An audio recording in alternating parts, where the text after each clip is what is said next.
What's up guys, it's your boy, still needs an intro, and today we're going to be working on my 15th new car this year.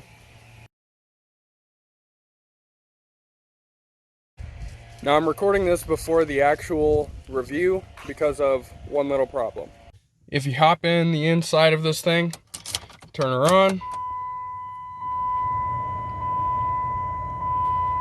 you get you a check engine light. Now the reason I say it's a little problem is because of this little booger right here.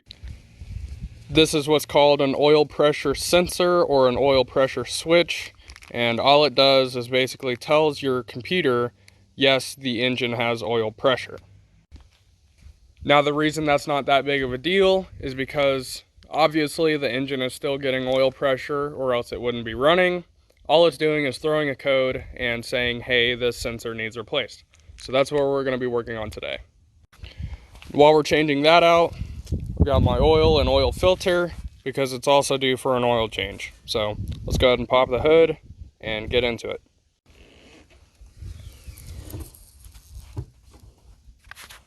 Then after you get your car jacked up, you'll have 4 10mm bolts under here. You have one here, another one here, one here, then one more right there.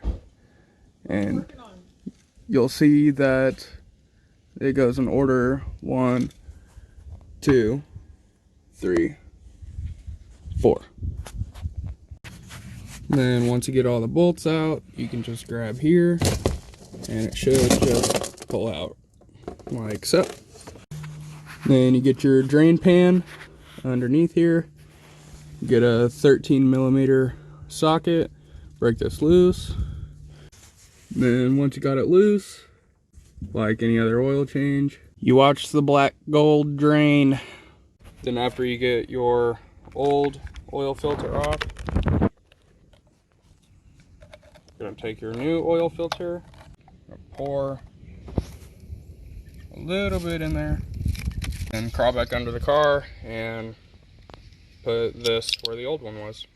Then this big old V8 takes 7 quarts of oil, so I'm gonna go ahead and dump that in now.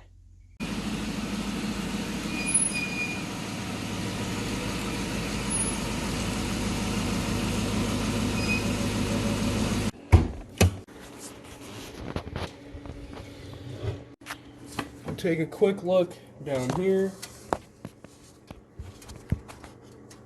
That sensor right up in here is what we're after. Now it has a clip on it like this one here that you're gonna have to take a screwdriver and pop it out, and then it just comes out like any other sensor.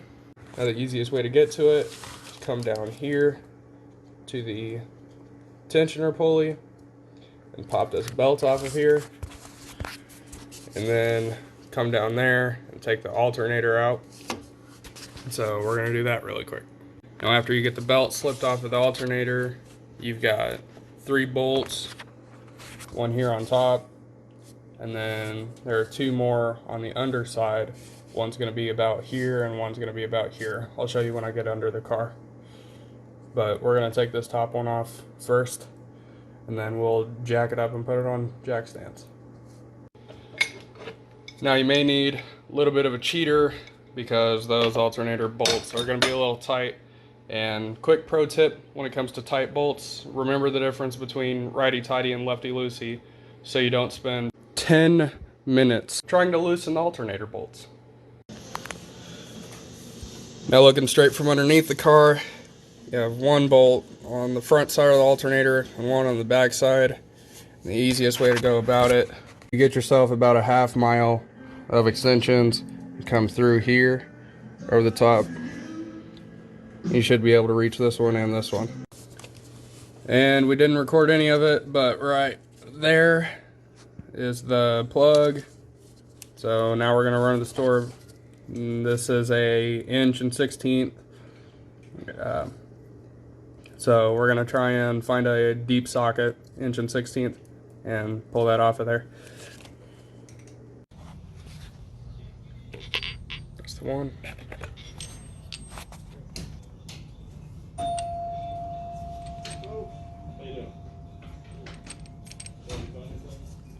beautiful. All right, let's get some light on the subject, like so. Okay.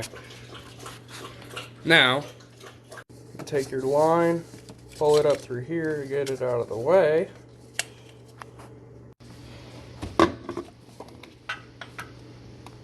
Come in here.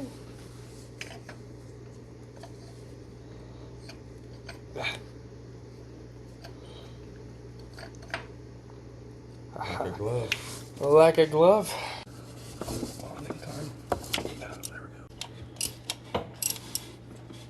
Ouch, that's your finger. Don't put that in between the ratchet and the alternator, son of a... Pro tip number 2. Oh my goodness gracious, that hurt.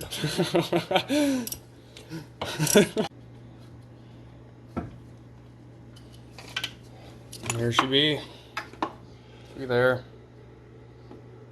And that right there will cause you a check engine light. They both look the same for the most part. The tabs for the clip, and then if you look on the inside, both of the fingers are the same too. So that's what really matters. So out with the old and in with the new.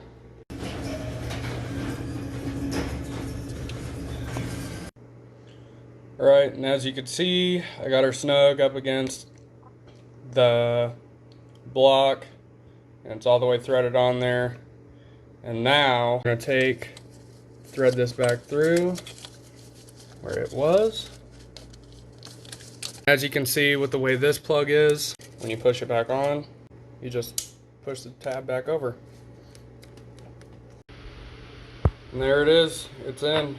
So what's next is putting back on the alternator, and then we had to pull this plug, which was, let's see if you can see it, right there next to the oil filter, and that was just for clearance things, help us out. So plug that in there and then put back on the alternator.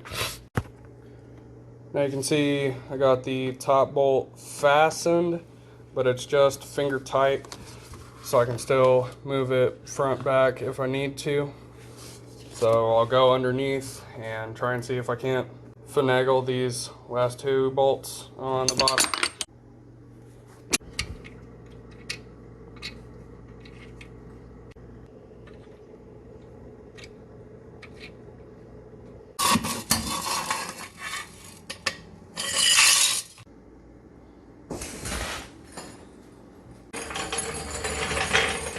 For those of you who don't have one, please get yourself a low profile jack. I don't know why it took my dad and I this many years to buy one. So now we're going to come to the back hatch and open it and make sure you get your WeatherTech, your different trays and mats and everything. And below all of that is going to be your battery. So I'm going to go ahead and disconnect it, and it'll hopefully reset the computer so that when you reconnect it and start the car back up, it will take away the check engine light. Alright, got the battery hooked back up, got terminals put back on, and we're gonna start it really quick and see what happens.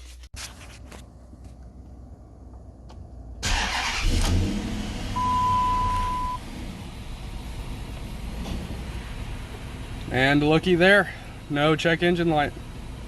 Drove the car around for a little bit and brought it up to operating temperature, and the check engine light is staying off, which is a good thing. There are a couple little things I've still got to button up, like putting the plastic under tray back on the car, but that is going to wrap up this video. I hope you enjoyed what you saw. If you did, please consider hitting the like button. If you'd like to subscribe, click here. If you want to see what YouTube recommends you watch next, click over here.